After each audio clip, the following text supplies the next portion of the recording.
Hey guys, today I'm going to be doing a book review on The Missing Years by Lexie Elliott.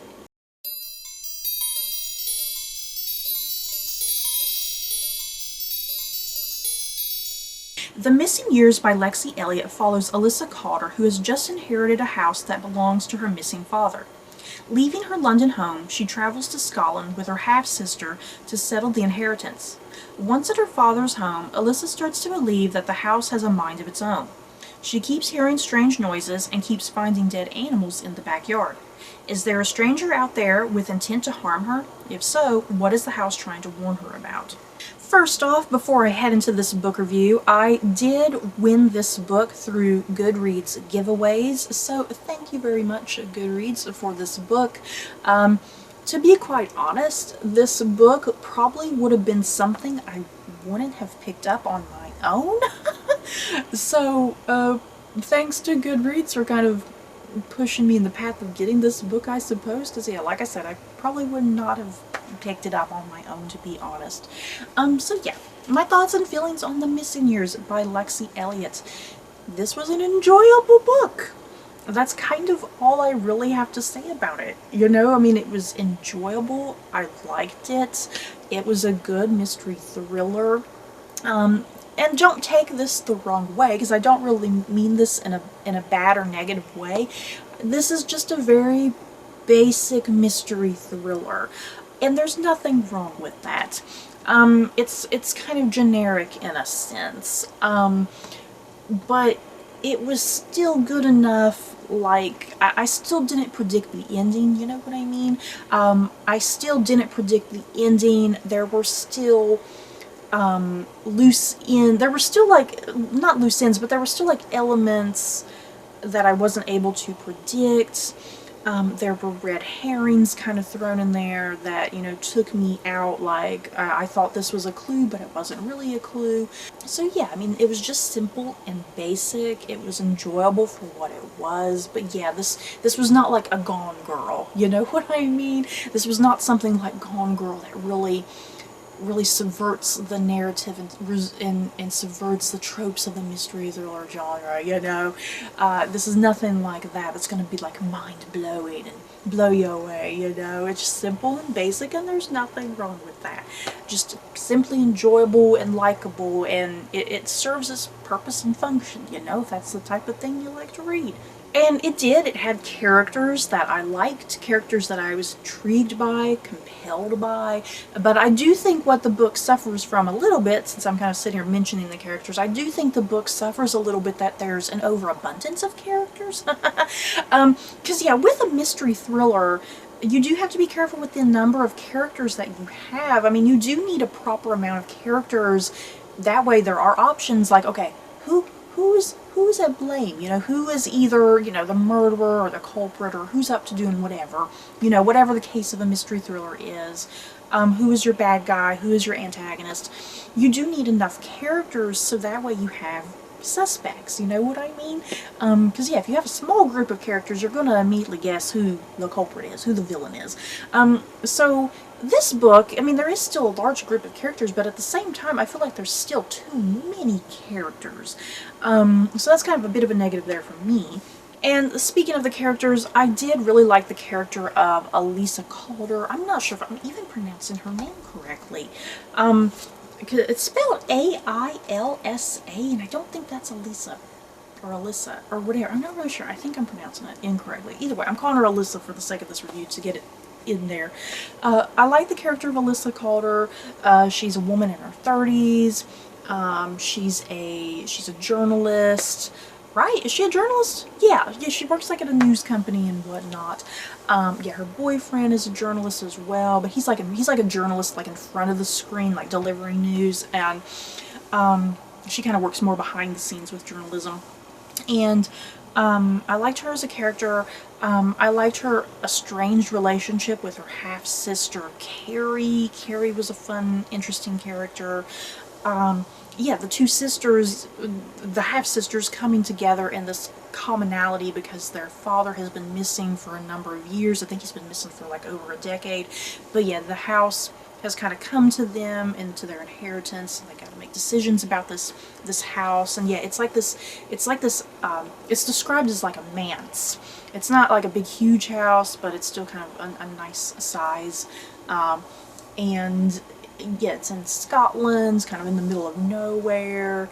It's kind of very out there, very old and a little decrepit. Strange things are happening at the house when Alyssa and Carrie arrive. Yeah, there's strange notes, dead animals for some reason in the yard.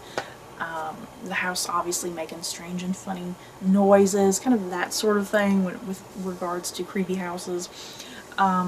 So yeah, I liked the sisters coming together for this common cause in regards to their missing father. The two of them forging new bonds with each other at the while they're staying at the house, and getting to know each other, because they've not really gotten to know each other in the past that well. I also really liked a good majority of the characters outside of the house, you know what I mean? Like the people living in the village nearby.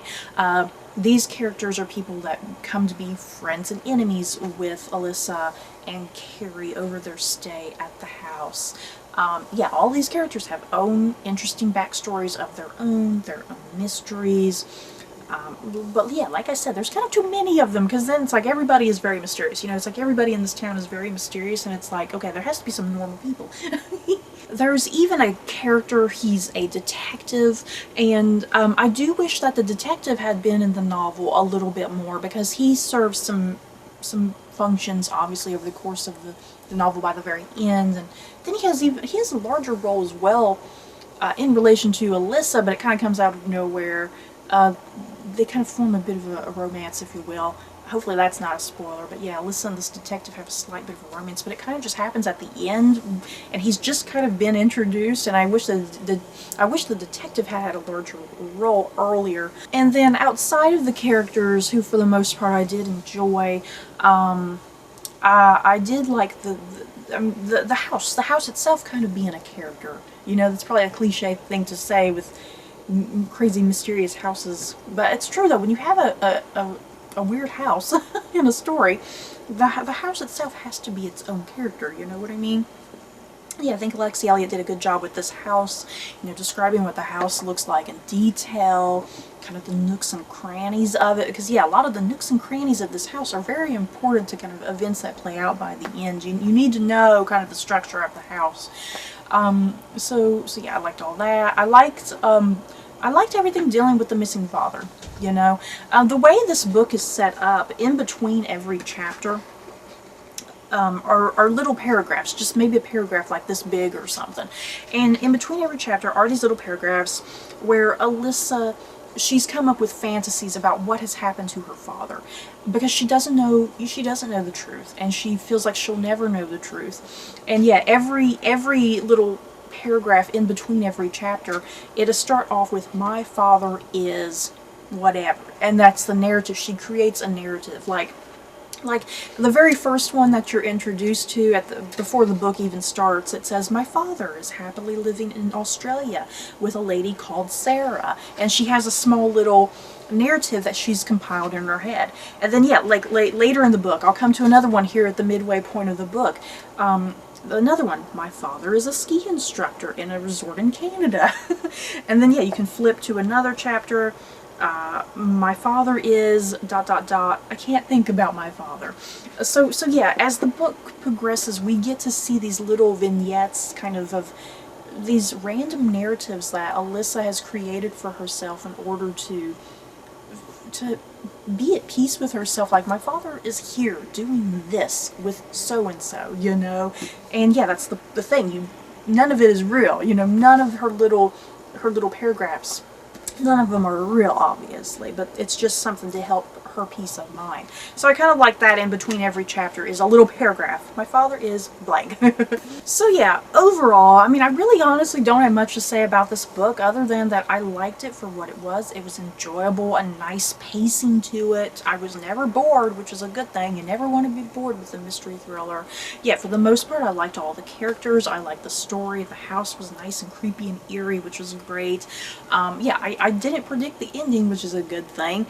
And yeah, also, if you like Outlander by Diana Gabaldon, since it does take place in Scotland, there's some occasions that's like, man, it feels like Outlander in this book. Because yeah, even like on the TV series, the opening credits for the Outlander TV series, the opening credits, the song is called the Skyboat Song. And yet the characters in this book, they start singing the Skyboat Song just randomly in this book, which was kind of hilarious. And yeah, there's even a character in this book called Jamie.